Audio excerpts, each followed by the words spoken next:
ಒಂದು ರಿಪೋರ್ಟ್ ಅಥವಾ ಒಂದು ನ್ಯೂಸ್ ನ ಕವರೇಜ್ ಮಾಡ್ತಾ ಇದೆ ಅಂತಂದ್ರೆ 3-4 ದಿವಸ ಅದಕ್ಕೆ ಹೈಪ್ ಕೊಡೋದು, ಅದಾದ್ಮೇಲೆ ಲಾಸ್ಟ್ ಅದಕ್ಕೆ ಎಂಡಿಂಗ್ ಅನ್ನೋದಿರಲ್ಲ. ಯಾಕೆ? ಮತ್ತೆ ಇನ್ನೊಂದು, ಅದು ಬರೀ ಪಬ್ಲಿಸಿಟಿ ಇಲ್ಲ, ಅಥವಾ ಇಲ್ಲ ಅಲ್ಲೇನಾದ್ರೂ ಮತ್ತೆ ಇನ್ನೊಂದು ನ್ಯೂಸ್ ಚಾನಲ್ ಅದಕ್ಕೆ ಎಕ್ಸ್ಟ್ರಾ ಇನ್ಫಾರ್ಮೇಶನ್ ಆಡ್ ಮಾಡೋದು, ಈ ರೀತಿ ಎಲ್ಲ ವ್ಯೂವರ್ಸ್ ಅನ್ನಿಸ್ತಾ ಇರುತ್ತೆ. ಅದು ಹಂಗಿರಲ್ಲ. ಇದಕ್ಕೆ ನೀವೇನು ಹೇಳ್ತೀರಾ? ಇಲ್ಲಮ್ಮ, ಎಂಡ್ ಅನ್ನೋದು ಇಂಪಾರ್ಟೆಂಟ್. ರೀಸೆಂಟ್ ಎಕ್ಸಾಂಪಲ್ ನಾನು ಕೊಡ್ತೀನಿ. ಸಂಜನಾ ಗಲ್ರಾನಿ ಗೊತ್ತಿರಬೇಕಲ್ಲ, ನಟಿ. ಡ್ರಗ್ಸ್ ಕೇಸ್ಗೆ ಸಂಬಂಧಪಟ್ಟಂತೆ ಸುಮಾರು 4 ವರ್ಷಗಳ ಹಿಂದೆ ಅರೆಸ್ಟ್ ಆಗಿದ್ರು. ಒಂದಷ್ಟು ಕಾಲ ವಿಚಾರಣೆ ಫೇಸ್ ಮಾಡಿದ್ರು, ಒಳಗಡೆನೂ ಇದ್ರು. ತೀರಾ ಇತ್ತೀಚೆಗೆ ಇದೇ ಸಂಜನಾ ಗಲ್ರಾನಿ ಖುಲಾಸೆಗೊಂಡ್ರು.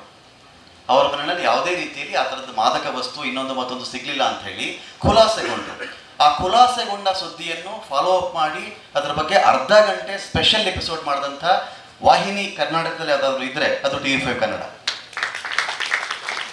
ಕಾರಣ, ಒಬ್ಬರ ಮೇಲೆ ಬ್ಲೇಮ್ ಬಂದಾಗ ಅವ್ರು ಕೂತ್ರು ಕ್ಯಾಮ್ರಾ, ನಿಂತರು ಕ್ಯಾಮ್ರಾ, ಹಿಡಿದಷ್ಟು ಮುಜುಗರ ಆಗಿರುತ್ತೆ.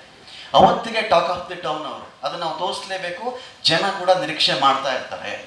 ಫಾರ್ ಎಕ್ಸಾಂಪಲ್, ಒಬ್ಬ ದೊಡ್ಡ ನಟ, ಇತ್ತೀಚೆಗೆ ಒಬ್ಬ ದೊಡ್ಡ ನಟನ ಅರೆಸ್ಟ್ ಆಗಿದೆ. ನಾವು ತೋರಿಸೋದೇ ಇಲ್ಲಪ್ಪ, ಏನಕ್ಕೆ ಬೇಕು ನಮಗೆ ಅಂತ ಇದ್ದಾಗ ಆ ರೇಸ್ ಅಂತ ಒಂದು ಇರುತ್ತಲ್ಲ, ಇದು ಬೇಕೋ ಬೇಡವೋ ಇದೆಲ್ಲ ಸೇರಿಕೊಂಡೇ ವ್ಯವಸ್ಥೆ ಒಳಗಡೆ ಆ ರೇಸ್ ಅಂತ ಶುರುವಾಗ್ಬಿಟ್ಟಿದೆ. ನೀವು ತೋರಿಸಲೇಬೇಕು. ಇದು ನೀವುಗಳು ನೆಕ್ಸ್ಟ್ ಜರ್ನಲಿಸಮ್ ಬರ್ತಿರಲ್ಲ, ಒಂದು ಪೇಪರ್ಗೋ ಒಂದು TV ಗೋ ಬಂದಾಗ ನಿಮ್ಗೆ ಗೊತ್ತಾಗುತ್ತೆ. ಸಪೋಸ್ ನೀವು ಒಂದು ಯೂಟ್ಯೂಬ್ ಚೆಕ್ ಮಾಡ್ಕೊಳ್ಳಿ.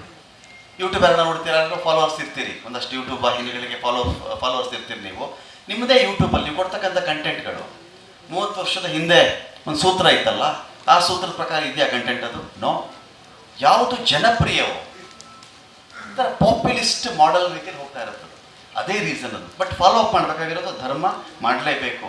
ಅವ್ರು ಈ ಥರ ಅರೆಸ್ಟ್ ಆದರೂ ಹಾಗೆ ಹೀಗೆ ಅಂದಾಗ ಜೋರಾಗಿ ತೋರಿಸಿ ಅವ್ರು ಖುಲಾಸೆ ಆದರು ಅಂದಾಗ ಬಿಟ್ಬಿಡಬಾರ್ದು ನಾವು. ಒಂದು ಒಳ್ಳೆ ಕ್ವಶನ್ ಕೇಳಿದ್ರಿ ನೀವು ಆ ಒಂದು ವಿಚಾರ. ನೆಕ್ಸ್ಟ್